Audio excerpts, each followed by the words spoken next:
হেই বন্ধুরা, welcome back. আইয়া পড়ছি। আরে ভাই কে তুমি? হয় নাই, আবার আবার আবার। সো হ্যালো ভাই ব্রাদার, ওয়েলকাম ব্যাক। এবার ওয়েলকাম ব্যাক এগুলা কি বলতাছো? কে তুমি ভাড়া এরকম করতাছো কি লেগে? এবার মিলতে বলেন, শুরু করি। আরে ভাই বলো না কে তুমি? এত বারবার কইতাছো ওয়েলকাম ব্যাক। তুমি কি তুমি ভাড়া এরকম করতাছো কি লেগে? হ্যাঁ তো হ্যালো ভাই ব্রাদার, ওয়েলকাম ব্যাক। তো কেমন আছো তোমরা? আরে ভাই তোমার সমস্যাটা কি লেগে? মানে ওয়েলকাম ব্যাক মানে আমি আয়া পড়ছি হ্যান তেন এগুলা কি লেগে করতাছো? তো হ্যালো ভাই ব্রাদার, ওয়েলকাম ব্যাক। তো কেমন আছো তোমরা? এতক্ষণ আমি মজা করছি, তোমরা তো বুঝে গেছো। কমিউনিটিতে ব্যাক করছে আমাদের এক সাদিকুল ভাইয়ের সাথে এতক্ষণ মজা করছিলাম। তো ওই বাড়ি আসা যাক পয়েন্ট। আমি তোমাকে আজকে একটা কথা কই, এই বিশ্বাস কর না ভাই তোমরা, আমি ইউটিউবিং শুরু করছি কি রোস্টিং শুরু করছি কারা দেখা? এক সাদিকুল রে দেখে আমি রোস্টিং শুরু করি। তোমরা বিশ্বাস করবা কিনা ওইটা আমি জানি না। যে সময় ভিডিও দিত মাসের ভিতর একটা বা দুইটা ভিডিও দিত, ওই সময় ওর ভিডিও দেখে আমি একজন রোস্টার হবো। তো ওর ভিডিও দেখে আমি ইন্সপায়ার, ওর ভিডিও দেখে মানে আমি রোস্টার তো দাবি করি না, তাও ভিডিও বানাই। এক সাদিকুল ভাই ব্যাক করছে, তো এখন এক সাদিকুল ভাই কিছু বলবো, তো ওর থেকে কিছু শুনে আসি, তারপর আমি কিছু বলতেছি। কি বলো? তো বলো তো কেমন আছো তোমরা? আশা করছি তোমরা সবাই অনেক অনেক বেশি ভালো আছো এবং আল্লাহর রহমতে তোমাদের দোয়ায় আমিও অনেক অনেক ভালো আছি।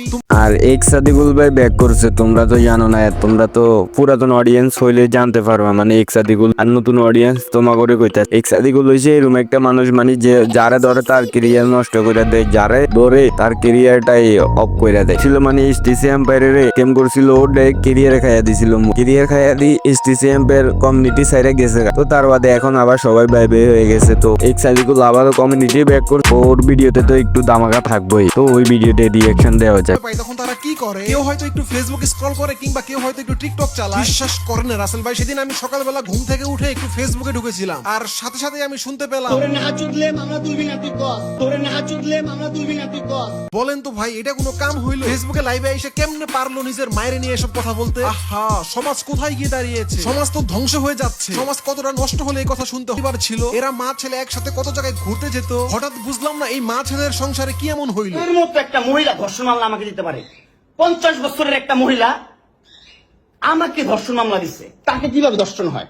তোকে কিভাবে ধর্ষণ হয়? সহমত ভাই তোমরা যে যাই বলো, আমি কিন্তু এখানে মামুনের সাপোর্টে। একটা মা হয়ে কিভাবে ছেলের নামে পাঁচটা মামলা করতে পারে, তাও নাকি আবার একটা ধর্ষণ মামলা? ভাই ফাইজলামি নাটক সব বাদ। আসলে বিষয়টা হচ্ছে ভাই, লাইলার আছে বহুত টাকা, কিন্তু বাড়ার সমস্যাটা হচ্ছে লাইলার শখ জাগছে বুইরা বয়সে কচি খাওয়ার। আর কেন জানি মনে হয় আমার তার কচি খাওয়ার স্বভাবটা অনেক আগে থেকেই আছে, যার কারণে এর আগে লাইলার আরো দুইটা বিয়ে হয়েছিল, একটাও টিকে না। সো জাস্ট এই বড়ির একটাই দোষ, তার শখ জাগছে কচি খাওয়া। আর তার এই ফাদের শিকার ছিল মামুন।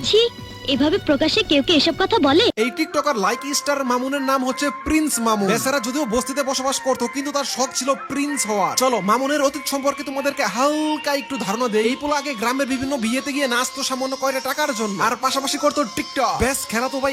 এখন সাদিকুল ভাই ব্যাক করছে, সবাই কাপড় বলকার হ্যান তেন, মানে যত তারপরে আবার টিকটকার আছে সব ভালো হইয়া যাইব। তো আজকের জন্য বিদায় নিচ্ছি। ভিডিওটি ভালো লাগলে লাইক করে দিই। কিছু মোবাইলদের কেটে জানাই তোমাদের জন্য আল্লাহ হাফেজ। তো আবার দেখা হবে নতুন কোনো ভিডিওতে। শেষ পর্যন্ত ভালো থাকো।